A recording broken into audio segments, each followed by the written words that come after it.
નમસ્કાર. ગુજરાત રાજ્ય સરકારના 1.25 લાખ કરતાં વધારે આંગણવાડી કાર્યકર અને તેડાગર બહેનો, સ્વાગત છે તમારું આપણી આ યુટ્યુબ ચેનલમાં, જેનું નામ છે ગુજરાતી જીકેની જમાવટ.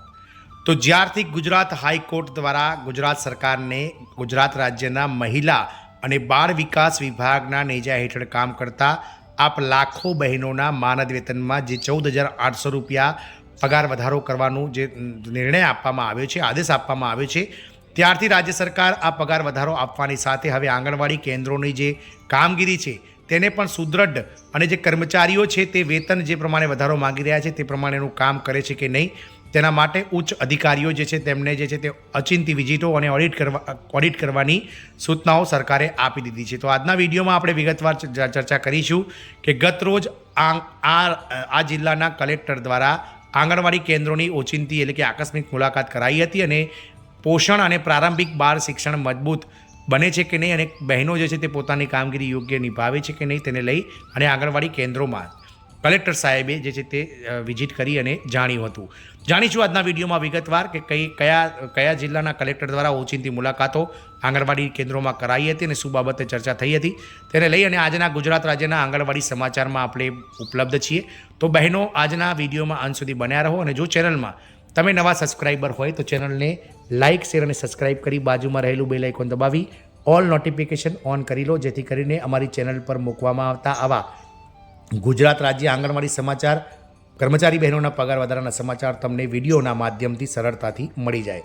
તો પોષણ અને પ્રારંભિક બાળ શિક્ષણ મજબૂત બનાવવા આણંદ જિલ્લાના કલેક્ટર પ્રવીણ ચૌધરીની આંગણવાડી કેન્દ્રોમાં આણંદ જિલ્લામાં આકસ્મિક મુલાકાતો યોજાઈ હતી. આપ સૌને જણાવી દઈએ કે ગત 20 ઓગસ્ટ 2025ના રોજ ગુજરાત હાઈકોર્ટ ડિવિઝન બેન્ચ દ્વારા ગુજરાત રાજ્ય સરકારને કડક આદેશ અપાયો છે કે આગામી 6 મહિનામાં એટલે કે ફેબ્રુઆરી મહિના 2026 સુધીમાં તમામ બહેનો જે હાલમાં કાર્યરત છે આંગણવાડી કાર્યકર અને તેડાગર બહેનો, તેમને હાલમાં મળતું જે માનદ વેતન છે તેમાં 14,800 રૂપિયાનું વધારો કરી અને નવું માનદ વેતન આંગણવાડી કાર્યકર બહેનોને 24,800 રૂપિયા અને તેડાગર બહેનોને 20,300 રૂપિયા કરી આપવું અને 1 એપ્રિલ 2025થી આ માનદ વેતન લાગુ કરી અને જ્યારે પણ સરકાર જાહેરાત કરે એરિયસ સહિત આ રકમ ચૂકવવી એટલે કે 14,800 રૂપિયા બંને સમર્ગોના માસિક પગાર પ્રમાણે એરિયસ જેટલા મહિના બાદ જાહેર થશે 1 એપ્રિલ 2025 બાદ તેટલું એરિયસ આપવું તેવો ચુકાદો આપ્યો હતો. ત્યારબાદ હવે રાજ્ય સરકાર પણ હરકતમાં આવી ગઈ છે. રાજ્ય સરકાર દ્વારા જે છે તે ICDS પ્રોજેક્ટમાં જે કામ કરતા અધિકારીઓ છે જેવા કે CDPO, પ્રોગ્રામ ઓફિસર્સો તેમજ જિલ્લા લેવલે DDO સાહેબ, કલેક્ટર સાહેબ જે છે તેમને તમામને સૂચનાઓ આપી દેવામાં આવી છે કે હવે આંગણવાડી કેન્દ્રોને ડિજિટલ બનાવવાના છે અને ટૂંક પગાર વધારો જે કર્મચારીઓ માગી રહ્યા છે તેના સામે કહી શકાય કે જે યોગ્ય કામગીરી જે સરકાર દ્વારા સોંપવામાં આવી છે તે યોગ્ય રીતે થઈ રહી છે કે નહીં અને કર્મચારીઓ ખરેખર પગાર વધારાને લાયક છે કે નહીં તેને લઈ અને ઓચિંતી મુલાકાતો ઉચ્ચ અધિકારીઓને જે છે તે સરકાર દ્વારા લેવાની કડક સૂચનાઓ અપાઈ છે.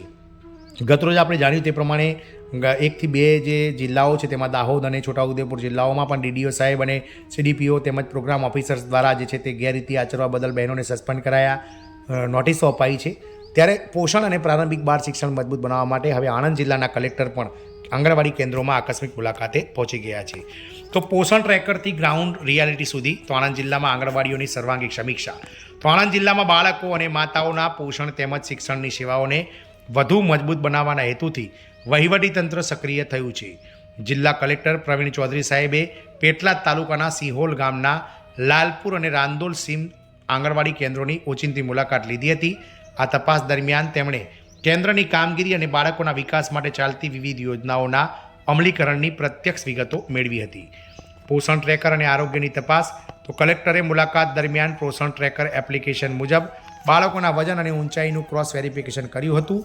બાળકોમાં કુપોષણની સ્થિતિ જેવી કે સ્ટન્ટિંગ અને અંડરવેઇટની સમસ્યાઓ અંગે તેમણે ઊંડાણપૂર્વક સમીક્ષા કરી હતી.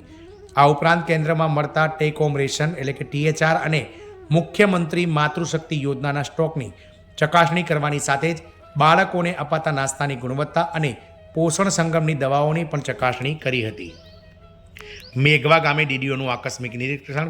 બીજી તરફ આણંદ જિલ્લાના વિકાસ અધિકારી દેવાહુતીએ પણ મેઘવા ગામની S નગર પ્રાથમિક આંગણવાડી કેન્દ્રની મુલાકાત લઈને પાયાની સુવિધાઓનું નિરીક્ષણ કર્યું હતું.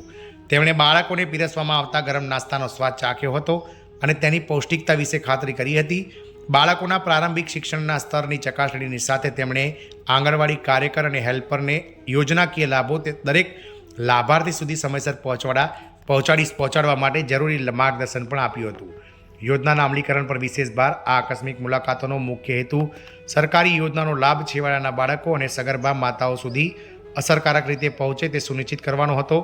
આંગણવાડી કેન્દ્રોમાં સ્વચ્છતા અને શિક્ષણના સ્તરને વધુ સુધારવા માટે અધિકારીઓ સૂચનાઓ આપી હતી. જિલ્લાના ઉચ્ચ અધિકારીઓના આ પગલાંથી આંગણવાડી સ્ટાફમાં સતર્કતા જોવા મળી છે અને પોષણ અભિયાનને હવે નવો મેઘ મળ્યો છે. તો આમ આંગણવાડી કેન્દ્રોમાં હવે ઉચ્ચ અધિકારીઓ જેવા કે ડીડીઓ સાહેબ, સીડીપીઓ હોય, પ્રોગ્રામ ઓફિસર હોય કે જિલ્લા કલેક્ટરો ઓચિંતી મુલાકાતો કરી રહ્યા છે. જે રીતે પગાર વધારાની માંગ આંગણવાડી કર્મચારીઓમાં તીવ્ર બની રહી છે, તેમ સરકાર પણ હવે આંગણવાડી કર્મચારીઓ પાસે જે કામ છે તે કેન્દ્ર સરકાર અને રાજ્ય સરકારના સંયુક્ત જે કામો છે, મહિલા અને બાળ વિકાસ વિભાગ તેમજ જે પોષણને લગતા, ધાત્રી માતાઓને લગતા, સગર્ભા માતાઓને લગતા રસીકરણના કામ, આ વગેરેના સંપૂર્ણ ડેટા ઓનલાઈન છે કે નહીં, જે આંગણવાડી કેન્દ્રોમાં આપવામાં આવતા નાસ્તા બરાબર છે કે નહીં, પોષણ યોગ્ય રીતે પહોંચે છે કે નહીં, આ તમામ બાબતે જે છે તે સરકારે ઉચ્ચ અધિકારીઓને આદેશો આપ્યા છે કે તમે રૂબરૂ જે છે તે અચાનક જે છે તે અલગ અલગ કેન્દ્રોની મુલાકાત લો, ઓડિટ કરો અને જાણો કે કર્મચારીઓ ખરેખર યોગ્ય કામ કરી રહ્યા છે કે નહીં. એટલે કે હવે જે આંગણવાડી બહેનો આજનો વિડીયો જોઈ રહ્યા છે, તમે પણ સાવધ રહેશો, કારણ કે તમારા પણ